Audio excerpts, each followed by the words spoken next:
Van, what are your thoughts? It's well,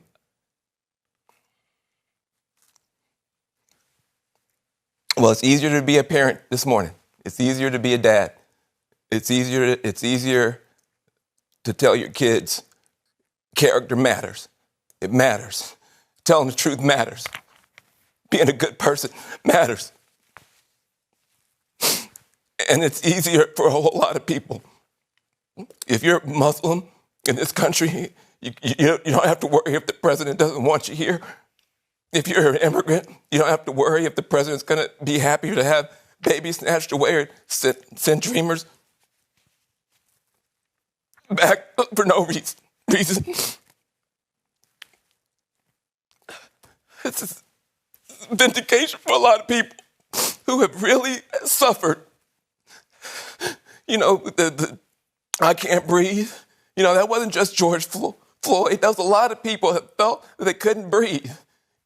Every day you're waking up and you're getting these tweets and you just don't know, and you're going to the store and people who have been afraid to show their racism are getting nastier and nastier to you, and you're worried about your kids and you're worried about your sister. And can she just go to Walmart and get back into her car without somebody saying something to her? And you spent so much of your life energy just trying to hold it together.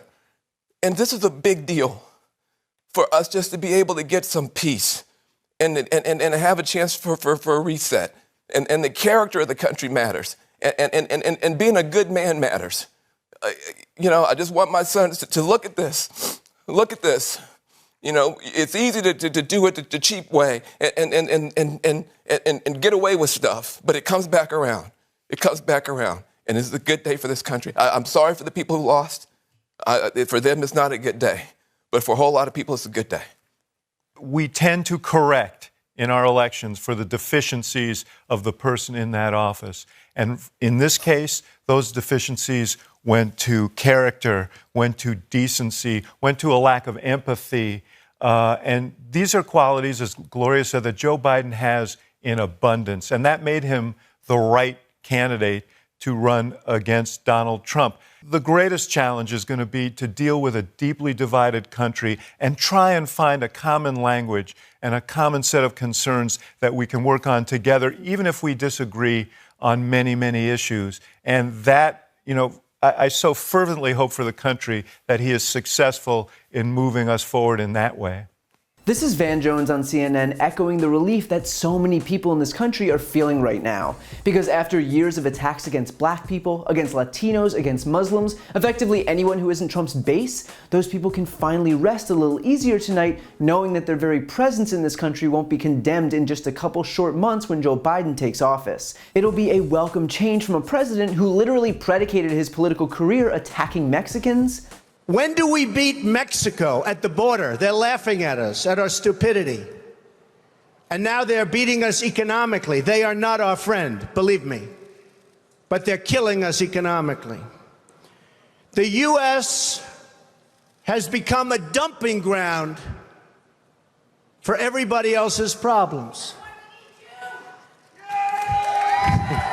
Thank you. It's true. And these are the best and the finest. When Mexico sends its people, they're not sending their best. They're not sending you. They're not sending you. They're sending people that have lots of problems, and they're bringing those problems with us. They're bringing drugs, they're bringing crime, they're rapists, and some, I assume, are good people. He called for a ban on Muslims entering the country. Donald J. Trump is calling for, now listen, you got to listen to this one because this is pretty heavy stuff, and it's common sense, and we have to do it. Remember the poll numbers, 25%, 51%. Remember the poll numbers. Okay, so remember this. So listen. Donald J. Trump is calling for a total and complete shutdown of Muslims entering the United States until our country's representatives can figure out what the hell is going on.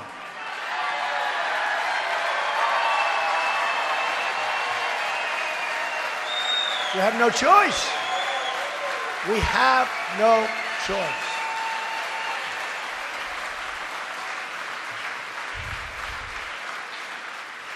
We have no choice.